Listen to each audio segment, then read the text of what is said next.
out to you. Everybody's familiar with the Matthew passage of Operation Inasmuch, but for the cast and for a lot of the people that's been involved in this passage from Philippians on the front has really spoken to me. And that bottom line we put in italics, forget yourselves long enough to lend a helping hand. And that's what it's all about. That's what y'all are doing here tonight. You have contributed money to an organization that does nothing but lend a helping hand. And you don't know what a blessing it is for them to have the resources to do what they do. But that's enough of that. I thank y'all for being here very much tonight. I hope that somewhere on this stage this evening, you will relate to somebody. Because it's very easy to relate to somebody up here, I think. So that's my goal, is for y'all to be able to enjoy this production and to be able to relate to somebody that you see here tonight. But meanwhile, thank you for coming very much. I hope you enjoy the Laundromat.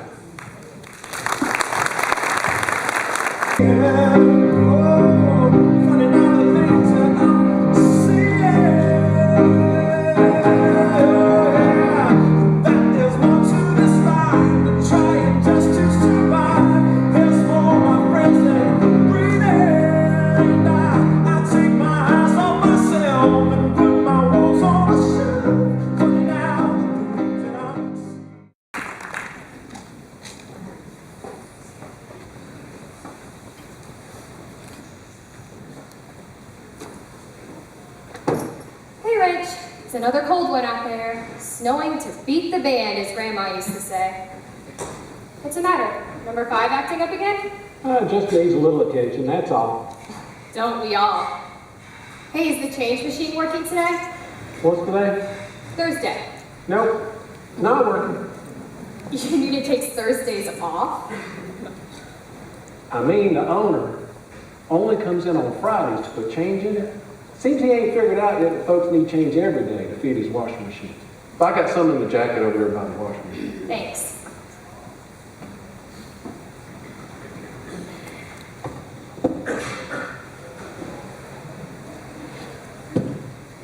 Hey, I'm leaving you 2 bills for 8 quarters. Sorry, but that's all I got. It's okay, just put it in your pocket.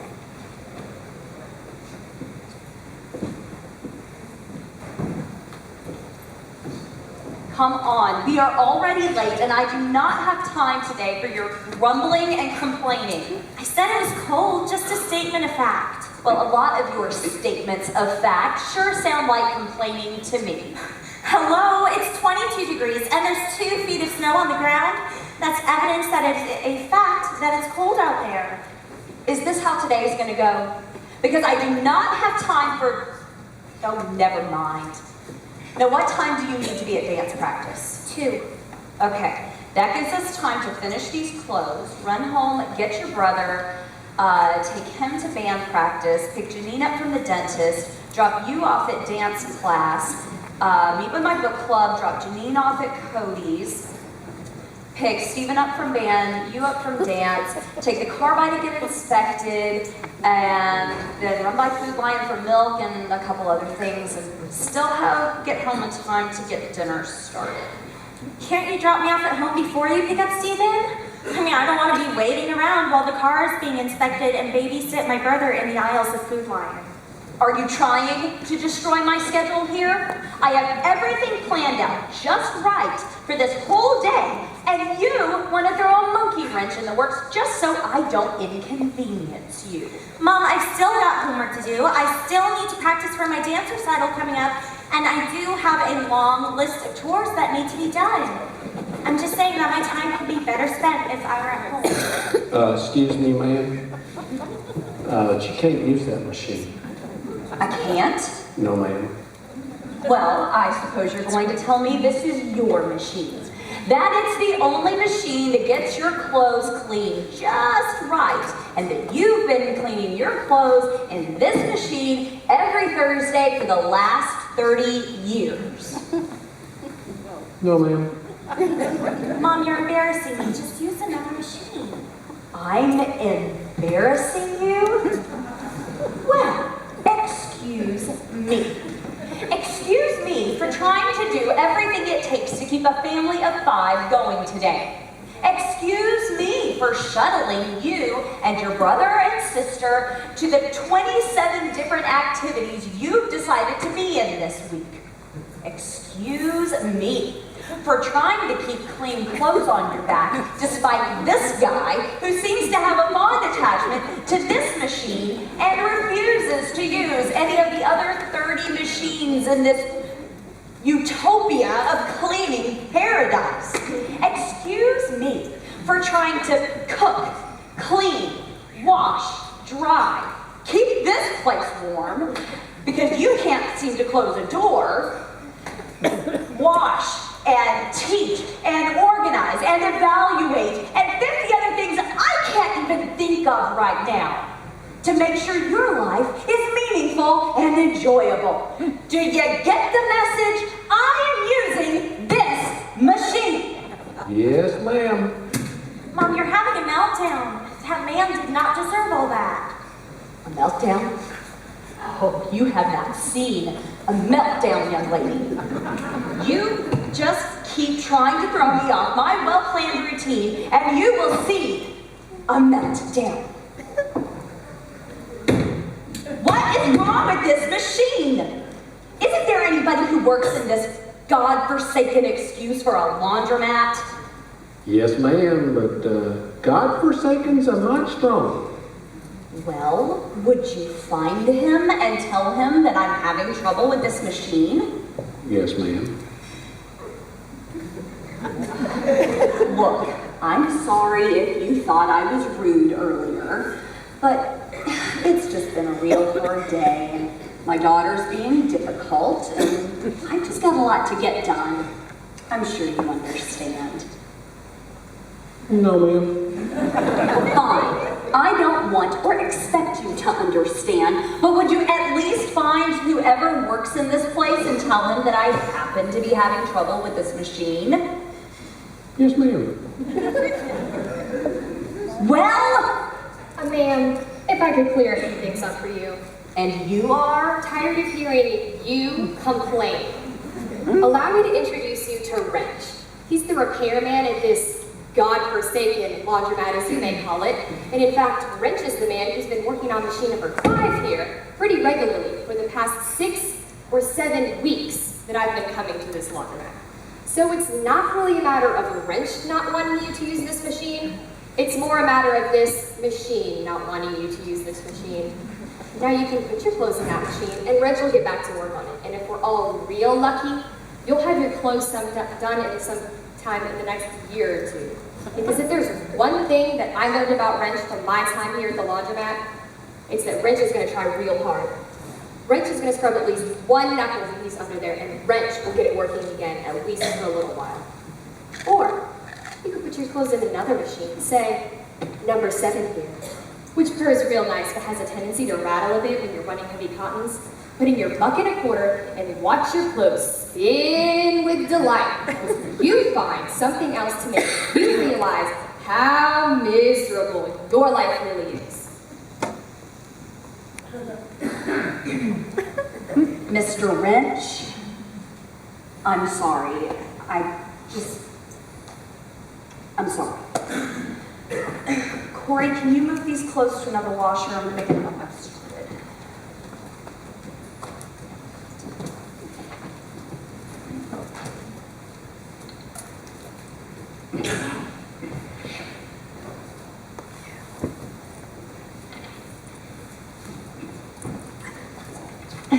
Hello. Hi. Can I give you a hand? Thank you, but I've been doing laundry since before you were born. And yes, we are using these machines, but you're welcome to use number 5 here. You'll have to forgive her. She's been a little stressed today. Well, this week. Well, she's a little stressed. It's okay. If it's okay with you, I'd like to pay for your wash today. Like I said, I am perfectly capable of handling my own laundry. Corey, would you stop wasting time? Sorry. That's okay. Look, if you need anything, quarters, help folding, anything, just let me know.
Excuse me, does anyone have change for a 20? I'd be more than happy to pay for your wash if you'd let me. Look, I didn't ask you to pay for the wash. I just need 20 so I can use the change machine over here. Oh, the change machine is kind of broken. What kind of a godforsaken laundromat doesn't have a working change machine? Why does everybody seem to think that God hates laundromats? Sir, I would love to supply you with quarters for your laundry. That's what I'm here for. Do I look like I'm incapable of paying for my own laundry? No, sir, that's not what I meant at all. Look, does anyone else have change for a 20 here? I think I do. Thank goodness.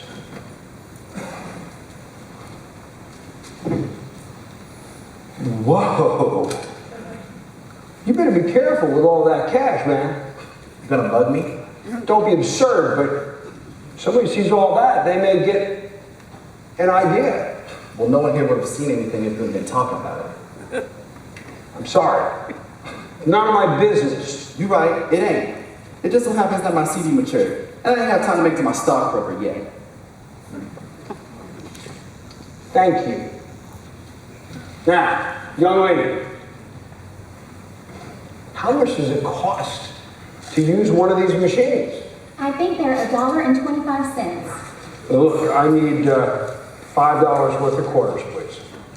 You can certainly have the quarters, but I don't want your money. I just want I will not have it said that I do not pay my own way of life. I don't want your charity. I do not need your charity, but I do want $20 for that $5 bill, or 20 quarters for that $5 bill. I'm just trying to help. Thank you. I thank you both. But listen, you know, as you guys say, it's all good.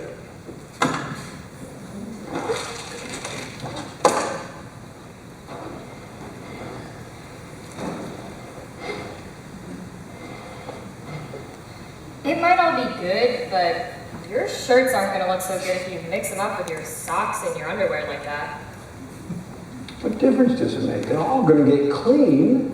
Oh, man. Hasn't your wife taught you anything about laundry? You can't just mix all this together. I'd imagine a big executive like you can't be standing in front of all those important clients with faded shirts. Of course his wife hasn't taught him anything about laundry. A man like him is far too important to be worried about such things. So tell me, was the fight last night or this morning before you caught your plane? What are you talking about?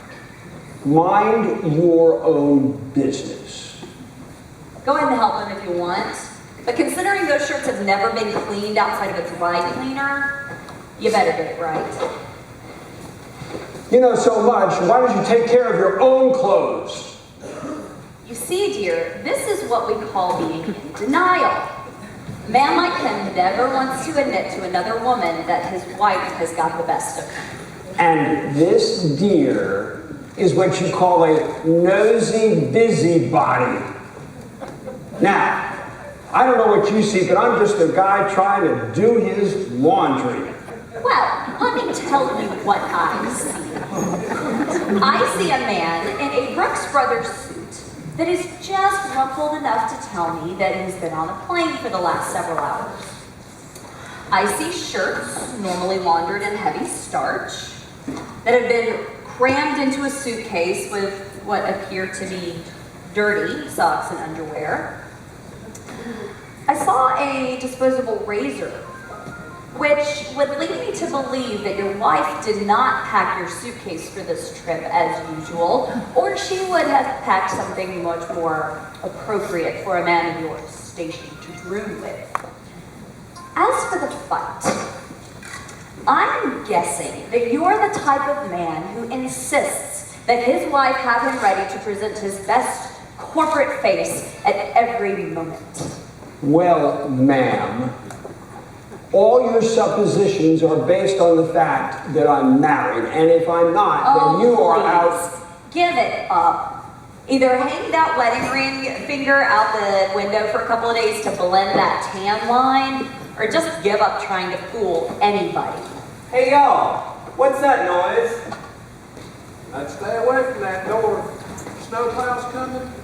They gotta keep the parking lot clear during the storm, but them fellas don't pay no attention where they throw that stuff. Wow, that's a lot of snow. I'm amazed they can even keep it off the streets. I'm from up north, and this is even a big storm by our standards. Did you see that? That was so cool. What was that man thinking? I told you, they don't pay no attention. I can't believe it didn't break in the glass. Whoa, look at all the snow. It's covering up the whole window. And the doors. That don't look good. No, it doesn't. Hey, Brent, what are the chances that these doors swing both ways? Not too good. Wait a minute. Are you saying that we can't open those doors now? Calm down, Mom. Calm down? You can't Calm be serious. You can't be serious. This don't look good. Wow, now this is a first. Stuck in a laundromat with snow powder against the doors. What are the chances?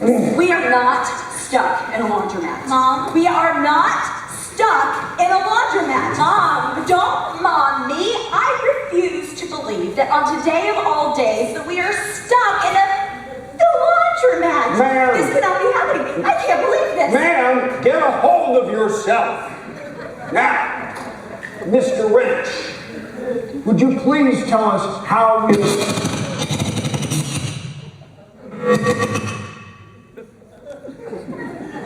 How are we going to get out of this one?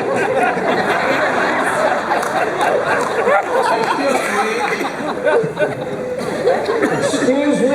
It's not Mr. Rich. It's just Rich.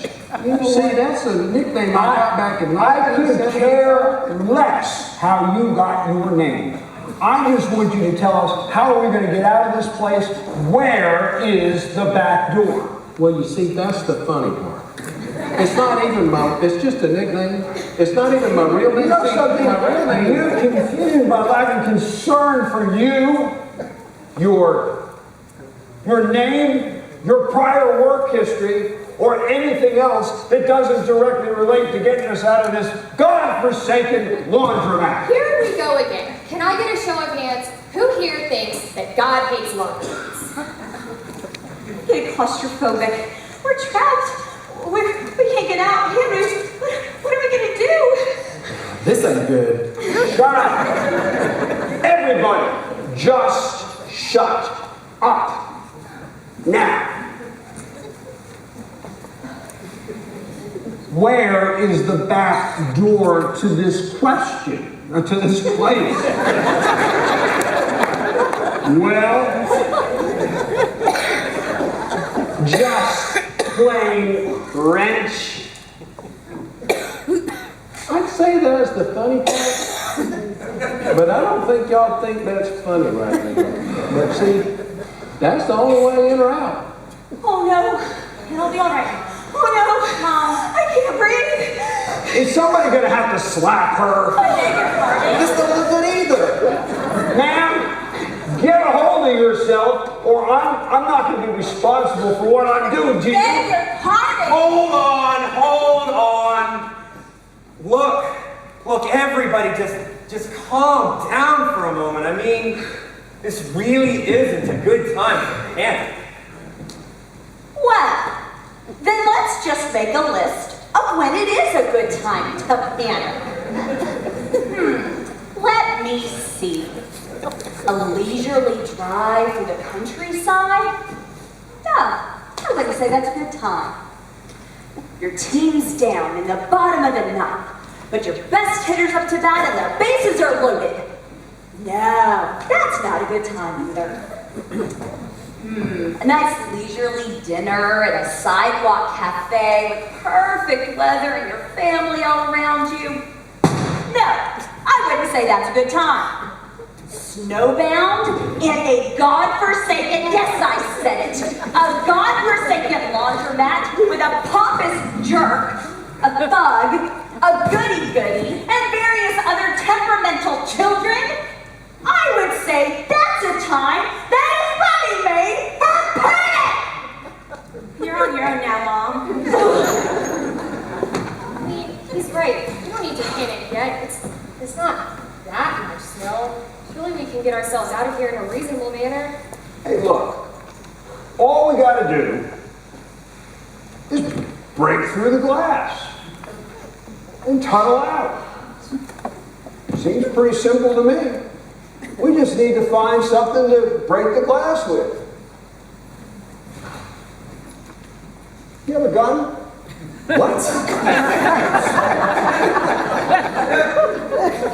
Well, when we consider the occupants of this fine establishment, well, I gotta tell you, you're the most likely candidate to have a propensity for obtaining currency through these shadier avenues, if you know what I mean, in our free market economy. I don't even know what you just said. But if I did have a gun, shooting off that glass would be the first thing on my mind. Wait a minute. Look at you all. You're acting like a bunch of savages working against each other. What we need to do is just calm down, think rationally, and work together. Now, Wrench, you are the most familiar with this place. Can you think of a good way to get us out? Well, this ought to be really good. Quiet, please, sir. Well, a few years back, we had to put bulletproof glass in because of all the break-ins and robberies. So I don't reckon we're going through the glass. And the doors, well, you know, they only open to the outside. They don't look like they're going to budge. Brilliant observations so far.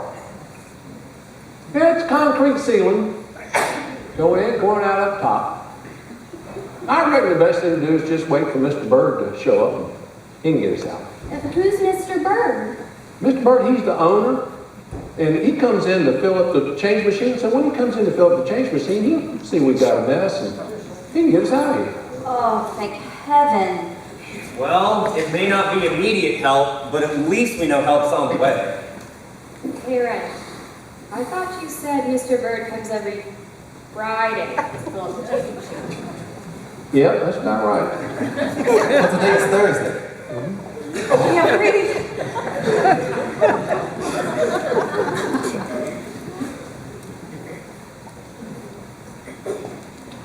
You know what? I'm going to take this chair and I am going to put it through that window. Oh, that ain't good. Hold it, do it right there, you bald old geezer. I don't know who you think you are, but you're gonna sit down, take a chill pill, and stop being so irrational. You know what? You don't know who I am, do you? Well, let me just tell you who I am. I am Ashton Dunwoody, president of Dunwoody and Associates, one of the largest cell phone distribution network companies in these United States. If you make a phone call on one of your cell phones, it's almost a guarantee you're using one of my towers. I own 40% of the towers in the East. I own 20% of the towers in all of Europe. You know what? I was a millionaire long before your age. I hire and fire people your age before my second cup of coffee every single day. And I employ enough people to fill up the city of Newark, New Jersey. I have been featured in Forbes, Money Magazine, Business Week, and 24 other periodicals you've never even heard of. And I've started more businesses than you've ever even dreamed of applying to. I am a man who does not stand idly by and allow others to take control of situations. I am not a man who turns around and allows a little bit of adversity to take control of his life or even a portion of a day. And I am not a man who tolerates weakness and instability on the part of people at the first sight of trouble. And I am not a man who takes anything from the likes of you. Mr. Dunwoody? What? That's all great, but you're still stuck in a laundromat here with the rest of us. You know what? That may be true, but I don't have to like it. Why don't we all sit down and calm down while we think this through? Cell phones. We can call the police and they can come get us out. My dear, I've already checked, and for some reason, we do not have any signal in here. He's right. I got no signal. Me either. Me too. Word. What about you? Oh, I don't have a cell phone. You don't have a cell phone? How do you survive? Look, I just don't have one. I don't want one either, okay? So, tell me, Mr. Ashton Dunwoody, king of all U.S. and European cell traffic, why are we getting a signal in here? You know, I don't know, and I certainly wish I knew. Well, as long as the power holds out, I at least have one.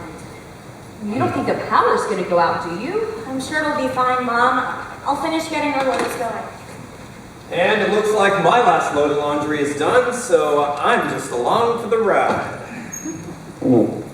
Speaking of one. You need any help, Mr. Dunwoody? No, I can handle it myself.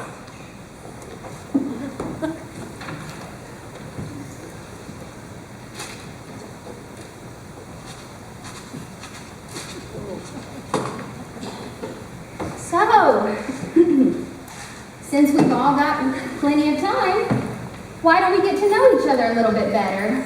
Now that's an award-winning idea. What's the matter? Do I scare you? Are you afraid to know a little bit about the people you're stuck here with? Well, I'll be honest with you. I'm scared. I've never been in a situation anything like this, and I'm around a bunch of people that I don't know at all. I just moved here, so it's not like I have that many friends, but I thought that if I got to know a little bit about some of you, I'd feel more comfortable. Well, my name's PA, and I'm a laundromataholic. Hi, My name's James, and I'm a dirty clothesaholic. Hi, James. You know what? She's right. Let's at least introduce ourselves. I'm Corey, and this is my mom. Mom. What? Oh, fine. I am mother to little Miss Sunshine here. My name is Jo. I'm PA. What does PA stand for? Pretty much anything. No, really. That's usually a question people ask on the second date. A little avoidance there, mysterious and creepy at the same time. I'm James. That stands for James. I'm Priscilla. I'm Catherine. French, aren't you going to introduce yourself? You just did. Well, I think we'd like to hear it from you. I'm Rich. I thought you were going to tell us about that nickname you got, weren't you? Maybe I'll save that for another day. Mr. Dunwoody? I think I've introduced myself already. And how? Okay then. I feel better already.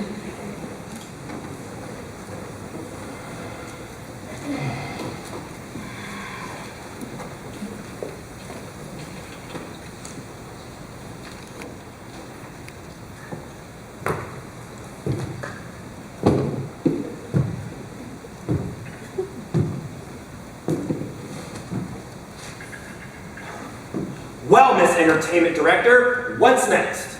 I don't know. How about something to help us get to know each other a little bit better? Why don't we share one of the most exciting experiences of our lives? Whoa, whoa, whoa. Now we're getting a little personal. Come on. It's not like I'm asking for your most embarrassing moment. It's not like we'll all be rushing out to tell it to your best friends. Yeah, it should be fun. Then why don't you go first? Okay. Most exciting experience of my life. I would have to say it was the summer before last when my family took a trip to Yosemite National Park and we parked right in the camp and we were going to hike to the top of this humongous waterfall, but everything kind of fell apart. I mean, my little brother got sick and he started throwing up all over the camper. I mean, Mom had to cook bacon just to get rid of the smell. A little too much excitement in the telling here. Yeah, some details can't be left out. Sorry. Anyway, my brother was definitely too sick to go, and my sister, she was more interested in the boys in the camper next door than she was about hiking, and Mom didn't see the fun in walking for 2 or 3 miles. I had bunions. Anyway, me and Dad went on a hike by ourselves. He always loved doing stuff like that, and he always thought that no one could keep up with him, so I matched him step by step, and when he asked me if I wanted to rest, I never did until he wanted to. All the way up, we were talking, and he told me about how he and my grandpa used to take hikes like that when he was my age. I heard about more of my grandpa than I ever had before that day. Anyway, we were almost to the top when Dad had me stop. We sat on this rock, and he told me about how special this place was for him and why. I could have stayed there for hours. There in the middle of the woods, just me and Dad. After we talked a while, he pulled out his handkerchief and said we were going to play a game. He blindfolded me and told me that I would have to rely on him the rest of the way up. It was slow going at first, but we stopped soon, and I could tell we were in sort of clearing because the wind had picked up a lot, and this river that had been going past us all the way up the mountain, it was getting real loud now, and then Dad turned me and untied the handkerchief and let it fall. It was the most beautiful thing I had ever seen. The river that had been rushing past us fell over this huge cliff, and when you looked up, you could see forever. I looked at my dad. He had tears falling out of his eyes. I thought something was wrong, but when I asked him, he said that he could remember how he felt when he first saw the same thing and how amazing it was that he could share it with me. When we got back to camp, I tried to tell my mom and my brother and sister about how incredible it was, but words just don't work for that. Not the sight or the feeling. Me and Dad. Anyway, the most exciting experience of my life. That was beautiful. Yeah, it was. Who's next? James. I don't have anything exciting. Come on, everybody has something exciting. Alright. I guess the most exciting thing in my life was the day I graduated from high school. Probably wishful thinking. What was that? You got something to Don't say? pay any attention to him, James. I've got plenty to say. Well, if you got something to say, I'm right here, ready to listen. Yeah, you may be ready to listen, but you won't hear. What's that supposed to mean, old man? Somebody get them away from each other. They're gonna kill each other. There's gotta be someplace safe to hide in. Mom, don't freak out on me again. No, you see this all the time on the news. Some angry gang member goes off the deep end about something minor and starts shooting everybody inside. Mom! What? An angry gang member? Oh, what's the matter? Your little secret getting out in the open now? I thought we were talking about exciting things. Yeah, can we go back to that? You better be careful, man. You're treading on thin ice. Don't you threaten me. I've got lawyers that'll put you right back under that slimy prison rock you recently crawled out from under. Y'all better get them away from me. What's the matter? Can't fight your own fights anymore? Somebody do something. I'm not real sure what you're trying to prove. But since we're all stuck in this together, my suggestion is that the two of you keep your distance from each other until we get out of here. Who do you think you are to tell me what to do? I'm just trying to keep peace. Well, what's your problem anyway? You think that all your money and your fancy clothes gives you the right to judge everybody? Son, like I told him, I think it's best if you two... I'm fine. I ain't got no desire to be around him anyway. But I want my question answered. Do you think you have the right to judge everybody? Now, you seem to think you know so much about me. But what about him? You got anything to say about him? I didn't think so. Homie's too clean cut for you to think he'd be any threat to you. And what about her? leave me out of this. Maybe she reminds you too much of your wife. Is that it? You're too afraid of your wife, so you don't want to rock her boat too much either. And what about this one? Bet you didn't know she was a homeless chick? I bet you're real afraid of the homeless. You probably walk all the way to the other side of the street when you see them coming after you, don't you? All they want is some respect, and you're too afraid they're after you personally. You don't think they're as good as you? Well, go ahead. Tell her! Tell her she's not as good as you! Go ahead! I think that'll do it.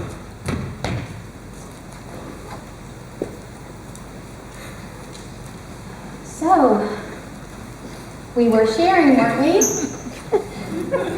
Anybody else want to share?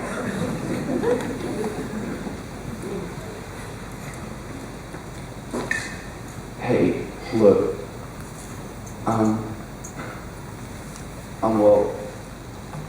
I'm sorry about that over there. It's just that old man got me really upset and I kind of just went nuts.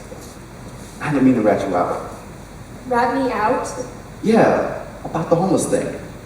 What makes you think that I'm homeless? With somebody who's so irate with others for making judgments, you really are taking a leap here. Look, I go to all parts of the city. I see things and I know people. Well, maybe I'm just thinking of someone else. I'm sorry. No, I'm sorry. I mean, it's not what you think. This is just temporary. I mean, it's not like I'm some kind of drug addict hippie girl or anything. Hey, it's cool. I ain't got no beef with you. Plus, I know some of your friends. And we try to keep an eye out for you. Keep an eye out. Yeah, it ain't nothing bad or anything. It's just, where it is, you're a good girl. Bad things can happen out there, and there's a lot of people that want to make sure that nothing bad happens to you. Wow. I don't know what to say. You ain't gotta say nothing. Just let me know if Mr. High and Mighty Dunwoody over there gives you no more trouble. Thanks.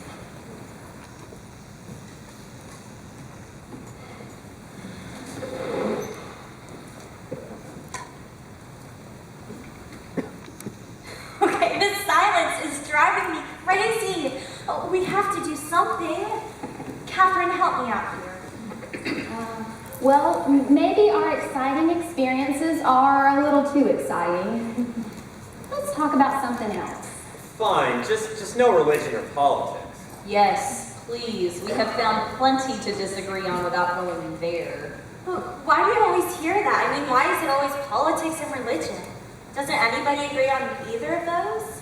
It's just that people have very strong opinions about whichever side they're on, and they are highly unlikely to change their mind. It's just best if we avoid it altogether. Besides, politics is boring. Who wants to talk about something that makes no difference? Makes no difference. That's exactly why our country's in the shape it is today. You know, you young kids, you don't think getting involved means anything until something comes along you don't like.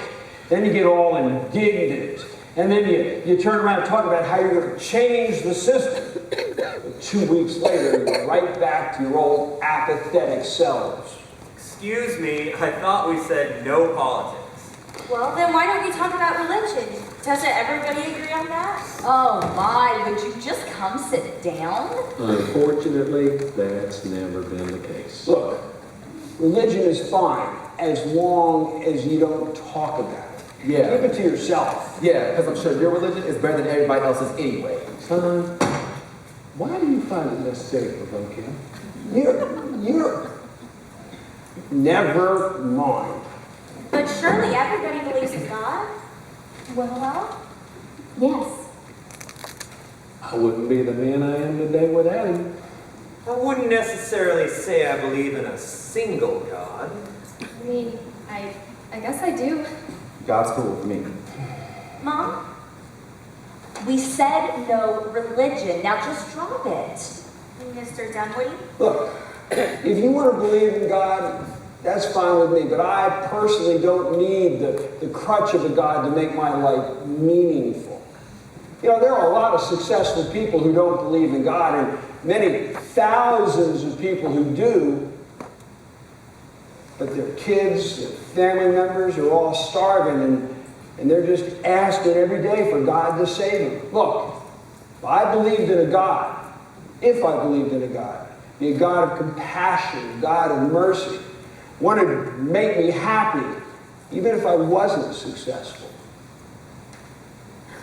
I do believe in a God of compassion and mercy. I might not be a success on your yardstick, but I'm quite happy with God. I've had my share of success and failure in life. I've succeeded. I failed. But every time, God's been right there. Oh, and what's with the no single person God for you, PA? Well, I'd have to say I believe in spirits more than a single God. Okay, I bet you have a Ouija board in your backpack over there, don't you? No, I can't fit that and my magic 8-ball in there together. Magic 8-ball? It's an 80s thing. You had to be there. I had one of those.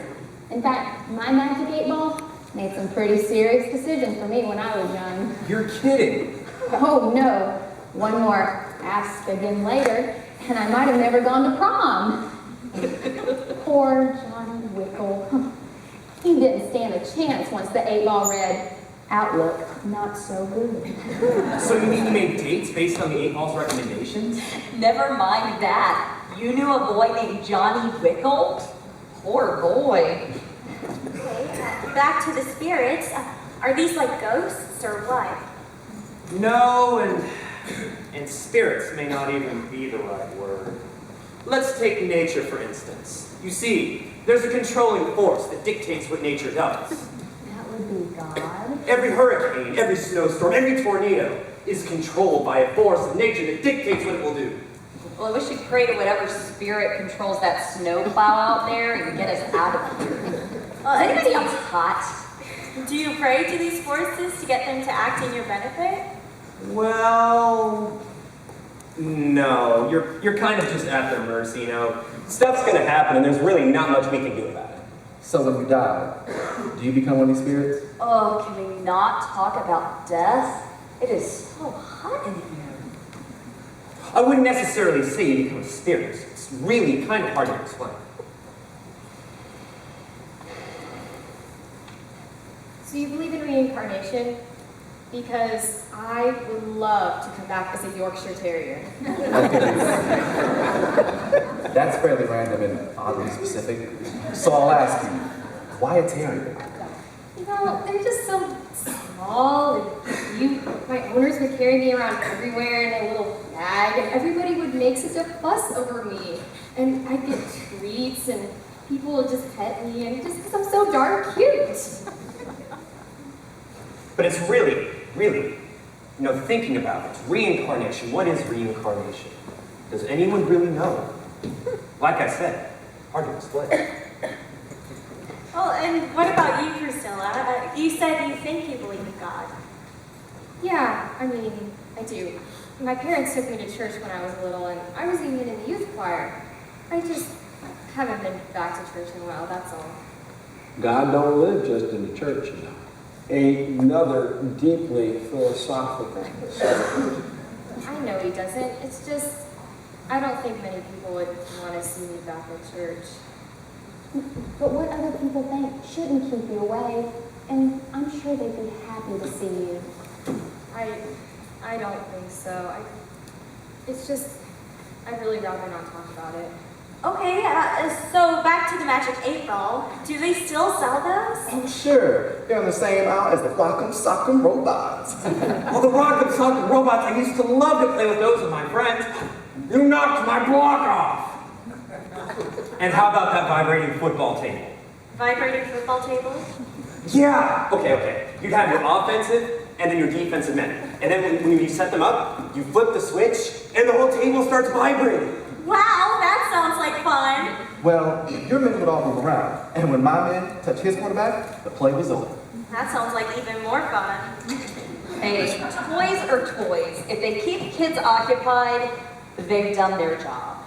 And what can I say? Look, it kept me off the streets. More than I can say for some people here. Okay, here's the deal, old man. I ain't got nothing to say to you or about you. I'm not even gonna waste my energy thinking about how sick your pasty white butt makes me. You don't exist to me, understand? Why do you care if I understand? I don't exist to you. So what does it matter? Okay, I've got to agree with Wrench here. You two really shouldn't be talking to each other. You know what? Against my better judgment, I'll be the go-between between you two. If you two need to say anything, go between me. Maybe this will relieve the tension a little bit. I am in favor of anything that relieves the tension. Speaking of which, haven't we been in here long enough? Wrench, haven't you come up with any plan to get us out of here? Yeah. No, ma'am. Not really much I can do. It's okay.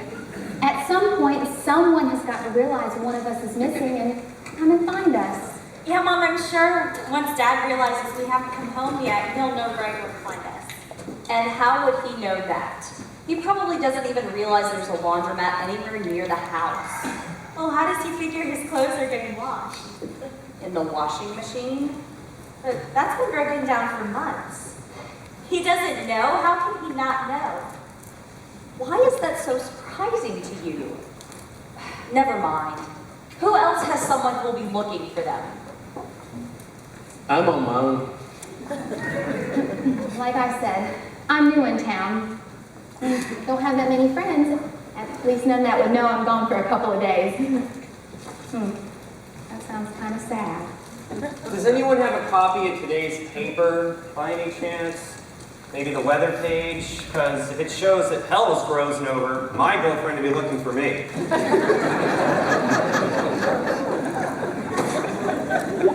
Mr. Dunwoody?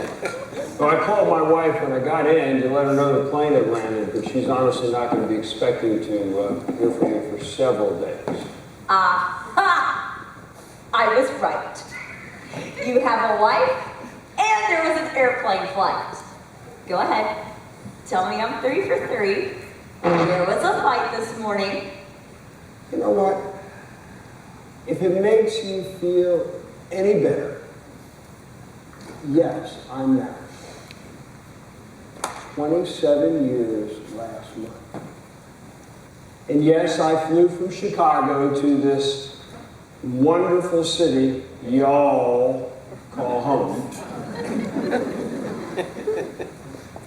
The fight was last night. I haven't seen my wife today. So, you know, if it makes you feel any better, I hope you feel really good that your superhuman mommy powers are still active. I'm sorry. I didn't mean to take joy in your misery. I'm sorry. Look, someone will find us. We just need to stay calm. Think of this as a patience-building exercise. Thank you, little Miss Sunshine. Maybe what we just need is some quiet time. 8 people in tight quarters is maybe a little overwhelming.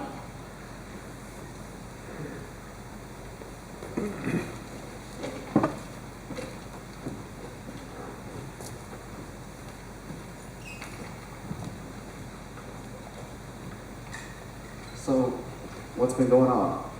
You've been kind of quiet lately. I don't know. I guess I just haven't had much to say, that's all. I think there's plenty of people here that have enough to say for all of us. He really gets on your nerves, doesn't he? Yeah, he does. At first, I was just kind of messing with him. But the more he talks, the more he reminds me of too many people in my life. I know how you feel, but you just gotta learn to ignore him. But doesn't it bother you that people make assumptions about you? Look, I'm 17. I'm homeless. I don't have many friends. Most of the assumptions people have made about me are already true. I don't believe that. Most people make a whole lot of assumptions about homeless people, right or not. And besides, you don't look mental to me. Mental? What is that supposed to mean? Most people think homeless people are mental, messed up in the head. Granted, some of them are, but I know plenty of people living in $1 million houses that are mental too. Well, I don't consider myself mental. That's good. And staying clean while you're on the streets isn't the easiest thing, but you seem to do a good job. Yeah, I mean, I got a place that lets me take showers, and I try to keep my clothes clean. That's how I've gotten to know Wrench over the past couple months, and I think he's a good guy. He's a real good guy. He's helped a lot of fellas out in this neighborhood. If anybody wanted to mess with Wrench, they don't have a fight on their hands. You don't act like you know him well at all. Well, let's just say I'm in his fan club. It's a big club and he don't even know everybody in it. Well, it's because of Wrench that people like me can make it.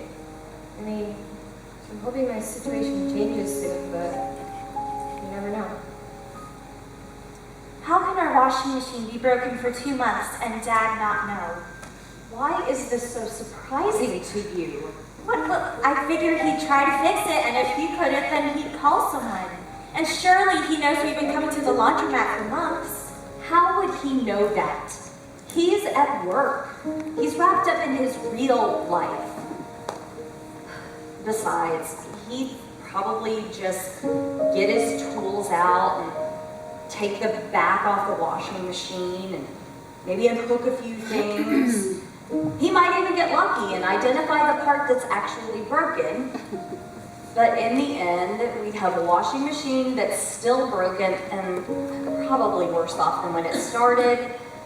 Because while your father is good at many things, fixing anything mechanical is not one of them. Well, then why not call someone to fix it? I mean, will he be mad with you because you don't think he can fix it? No, he probably knows he can't fix it. He'd be fine calling somebody. Then why haven't we called someone? Because I haven't, okay?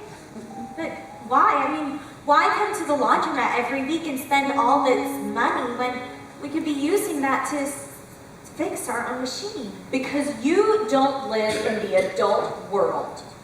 You don't see all the bills behind the scenes. You see dance practice and band practice and a field trip to the zoo. What you don't see is those dance shoes and costumes and instrument rental and the money you're going to want to take on that field trip to buy some stupid t-shirt that you'll wear one time and then it'll show up in the rag bag. You don't see the shuffling I have to do every month just to get the bills paid. Most of the time I feel like Robin Hood because I'm stealing from one area to pay another. Yes, it's going to cost us $80 to $100 to wash our clothes here this month. And yes, once we get the machine fixed at home, all we have to pay is water and electricity. But it is going to cost $300 to get our washing machine fixed. Where are we going to get that, Corey? Okay, so let's say we pay something a little late this month and use that money.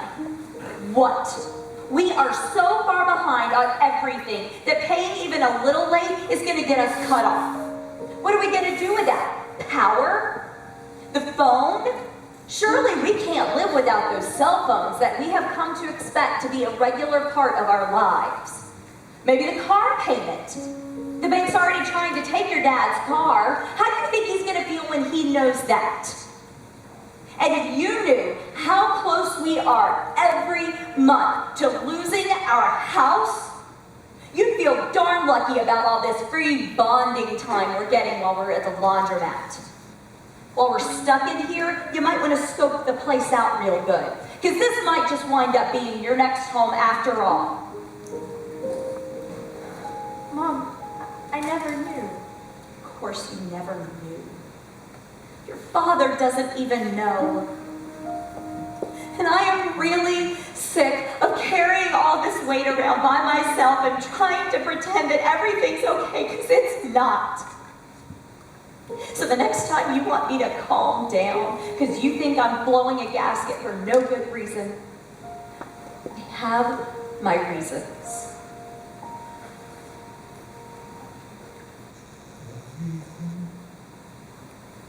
Everything's changed, and I'm not okay. That's what I say. I am lying, and I might seem strong, but that's where they're wrong. I'm just hanging on, tired of trying.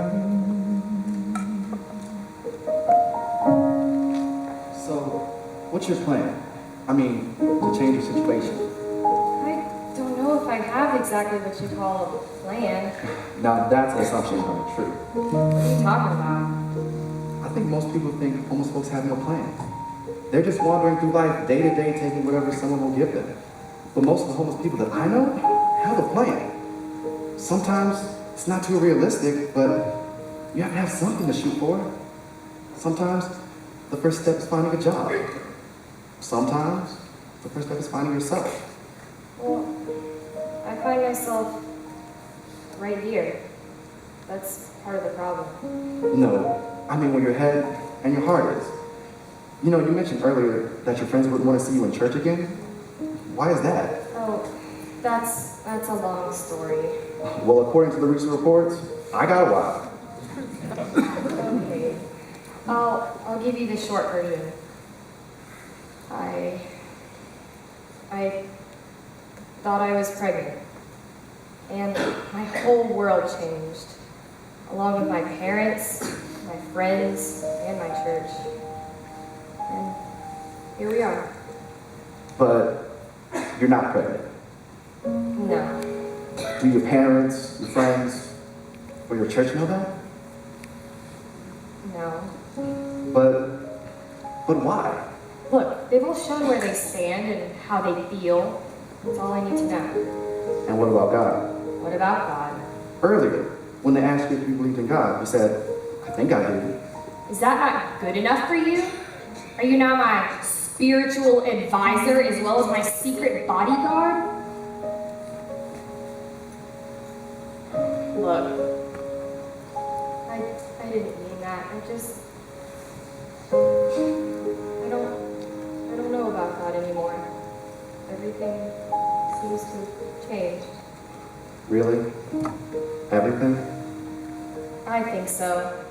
Now, I'm no Bible guru, but the one thing that has always stuck with me is that God never changed. Never has and never will. Parents, they seem to think they're always consistent. Your friends, well, it just depends on what's popular today. Your church, they're just people. But God, at least the God that I believe in, He's the same one that gave me strength when He was black and hopeless for me. I know I prayed to the same God on the streets that I prayed to my parents' house when I was little. I'm just saying.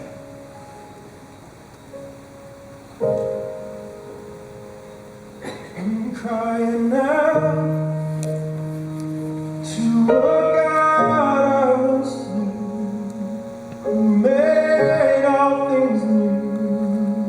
Well, do you still never change? 'Cause I'm far from the youth who place faith in you. Will you still take me?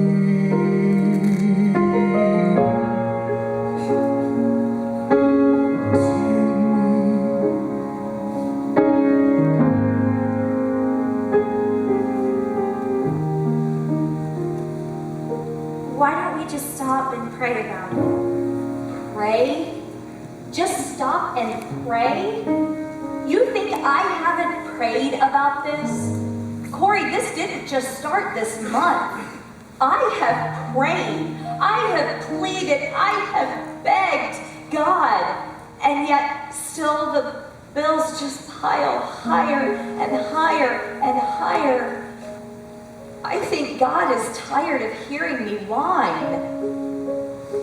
Even God can get tired of the complaining. If He's still up there, I just don't think He cares to hear from me anymore. If He's still up there. What do you mean, if He's still up there? Of course He's still up there. Wait a minute. A little while ago, when I asked everybody if they believed in God, you never answered. Everybody else answered, but you avoided the question. Gotta know, Mom. Do you believe in God? What does that matter to you? What does that matter to me? Are you serious?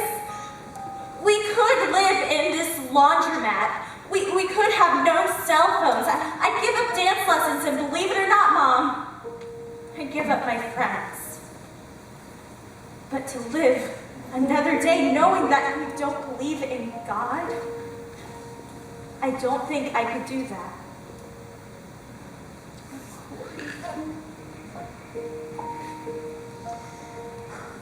You are so very sweet. And I am so glad that you have your church activities and your church friends. Please don't ever give that up. That's part of what makes you so sweet. But honey, you have to understand, I'm talking about everyday life here. Now, I shouldn't have unloaded all that on you, but this is the real world I live in every day. Now, I'll figure this whole thing out. Don't worry about me.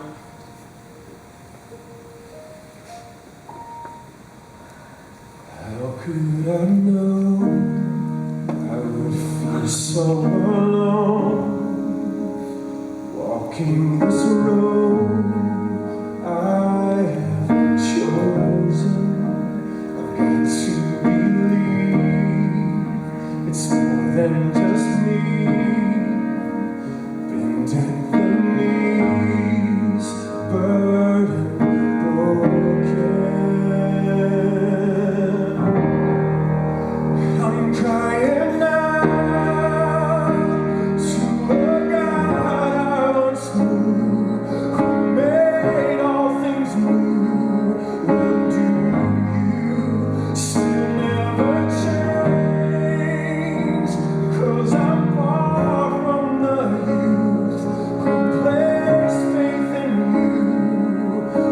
Will you still save me?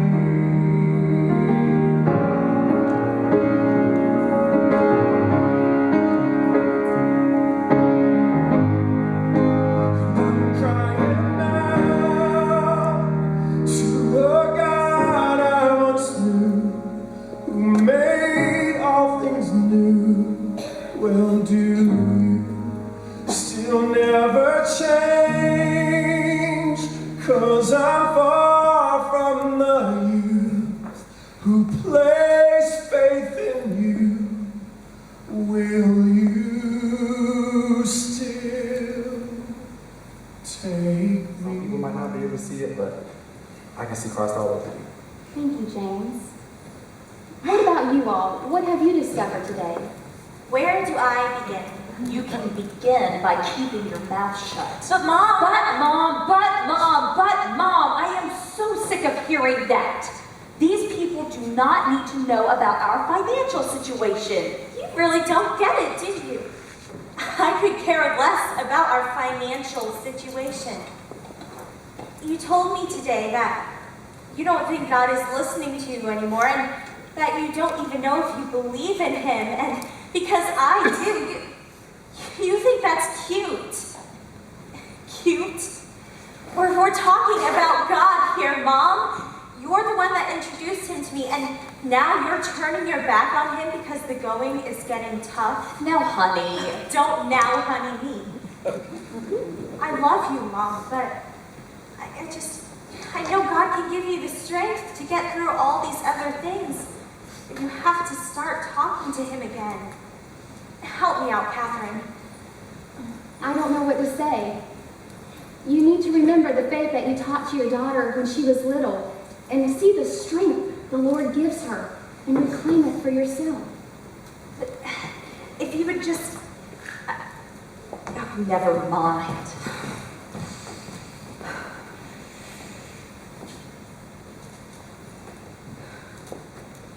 Hey, moms can be difficult, can't they?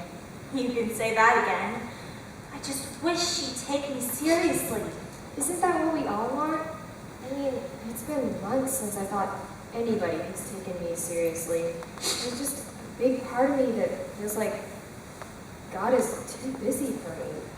I mean, your situation is different from mine, but I can sympathize with her, I think. I mean, was God the one that told my parents that they'd be better off without me? I mean, surely God doesn't want me living on the streets. Are you saying that this is all God's fault? That you think He's done this to you? I'm not saying that. It's just, God is so much different now. Well, yeah, I think He's the same God, but, as we grow up, we grow, we change. We have to let God grow with us. I'm not saying that I have it all figured out, but you can't cut God off. I mean, God is big, real big, but never too big to see you, or me, or Mom.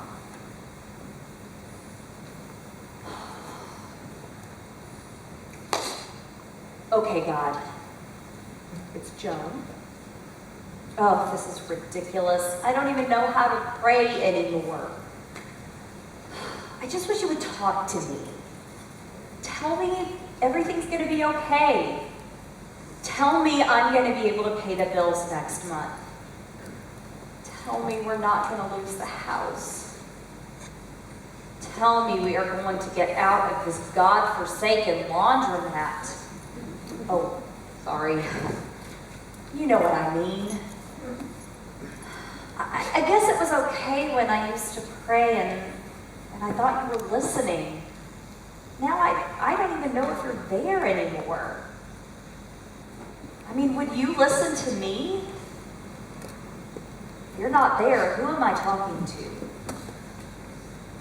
Okay, if I'm honest with myself, I think you're still there. But why is it that we should be going through all this? Why is it that I should have to worry month after month whether we make ends meet? I guess if I had my preference, it'd be a Moses kind of a thing. Talk to me from a burning laundry basket. And just tell me what I need to be doing. Well, and now I've gone and worded all our problems out to Corey. She doesn't need that on her. I need to show her strength. I need to be her hope that tomorrow will be a better day. Would you look at that? Maybe I don't need to be strong for her after all. Maybe she doesn't need me to be her hope.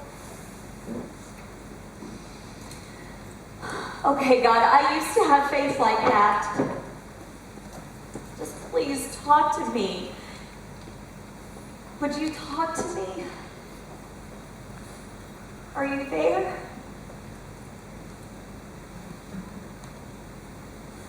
Of course. Nothing from the laundry basket either. Would you look at that? I can't believe him. Believe who? It's Dunwoody. He's on his cell phone. What? Give me that phone! Give it up, old man. Wait, stop it. Y'all can't bother me over a phone. But we still can't get a signal. How is he getting to use his phone? I want that phone. I want to call the police. Please, back off. Y'all go sit down. You all better just back off. I leave well enough alone if I were you, man. Go ahead.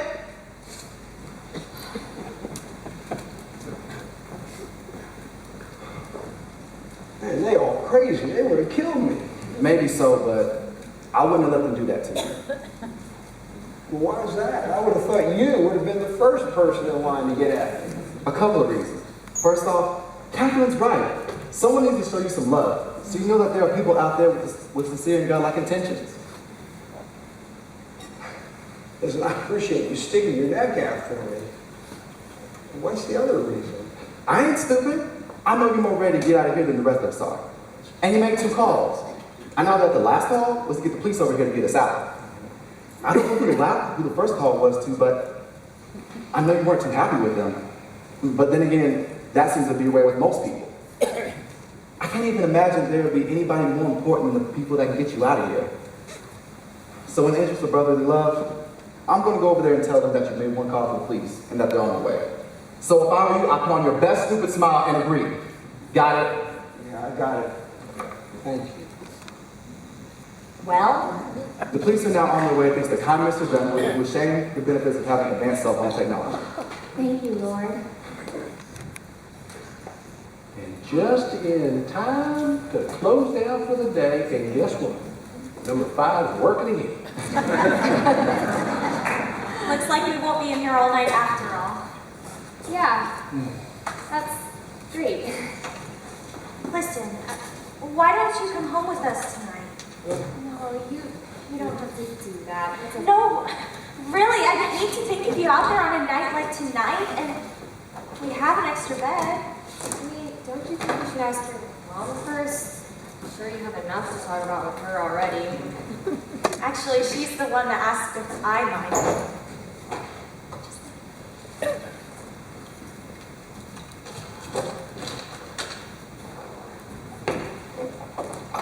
Mr. Wrench? Are you still around? I'm coming. Had to put my tools away. I just want to tell you that it certainly has been an adventure. He sure has, but you know what? You're welcome to come back anytime.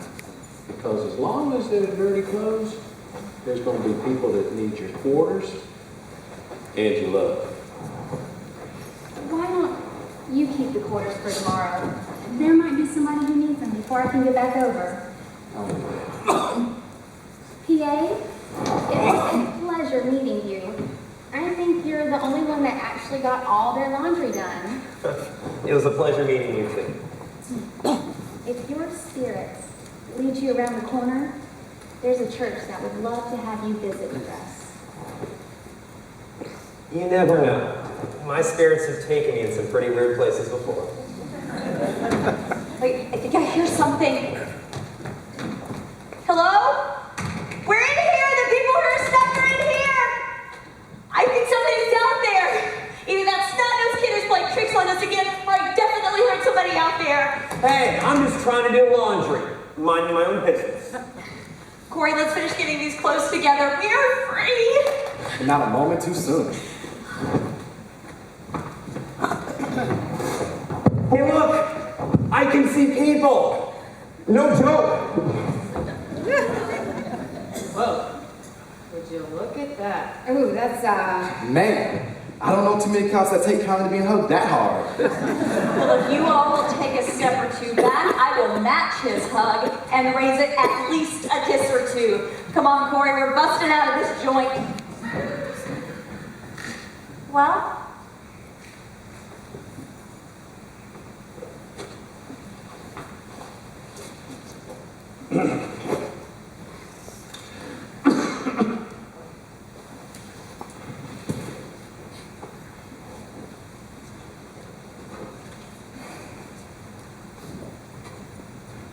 Thanks for being here today. You made it much brighter in this dark place. Thank you, James. And good luck to you. You too. Mr. Dunwoody, do you need help getting packed up there? Do I look like I can't pack my own suitcase? I'm just offering. Maybe I could use a little help. What's the latest with your wife? What? When you were talking to her a little bit ago, what's the latest? Or am I just being too nosy? Well, wait a minute. How you women do this is unbelievable to me.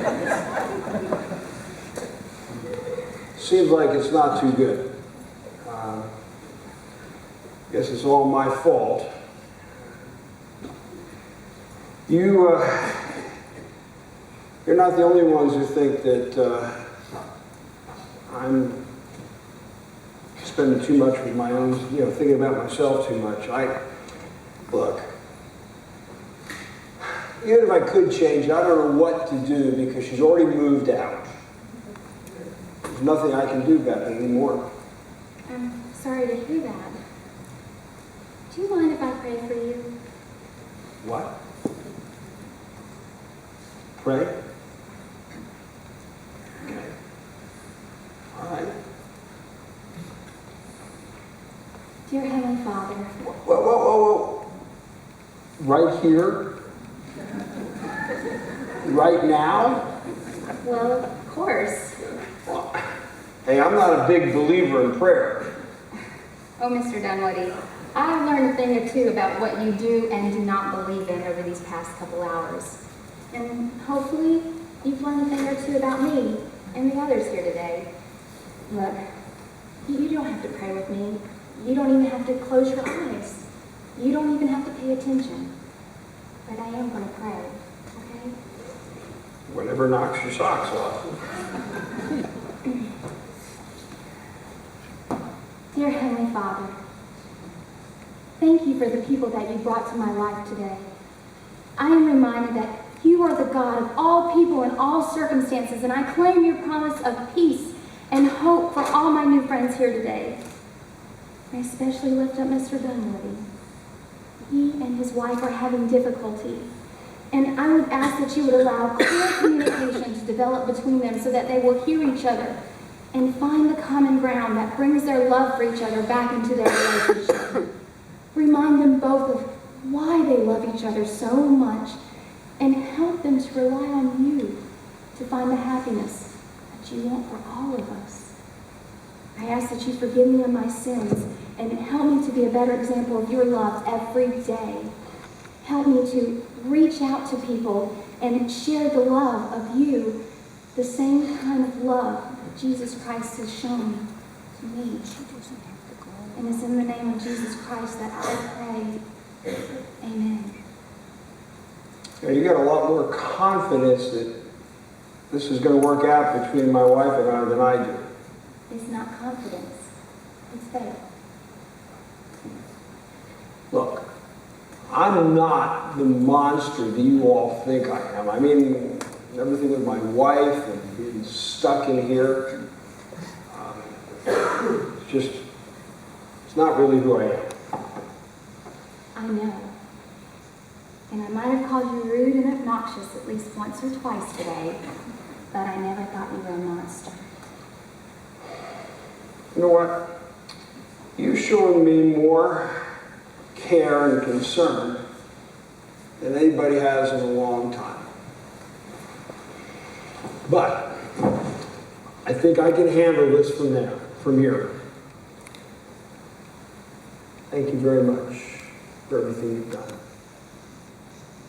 Good night, Mr. Ashton Dunwoody, cell phone king of Europe and the East Coast. Hey. God bless you. Hopefully I'll see you in here again. I hope so. But let's just hope it's for a spin cycle too. I hear you there. Take it easy. I just got one more load of clothes to get out of here and I'll be out of your way. I was just leaving.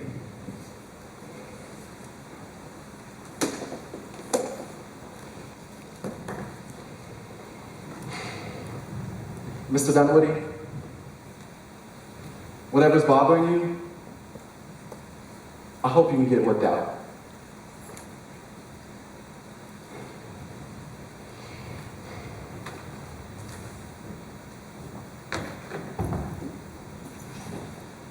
Well, guess that wraps up the most eventful day I've ever seen around here. You can say that again. You might want to check into getting a new door for this place. That would have saved us a lot of time and money today. Are you kidding me? Now listen, I ain't gonna talk bad about that man, but Mr. Bird, he sure can find other things to do with his money than to put it into this place. But you know, come to think of it, you ever met his wife, Sue? Oh, you talk about a high-maintenance woman. Well, take it easy, Mr. Dunwoody. See you next week. Take care.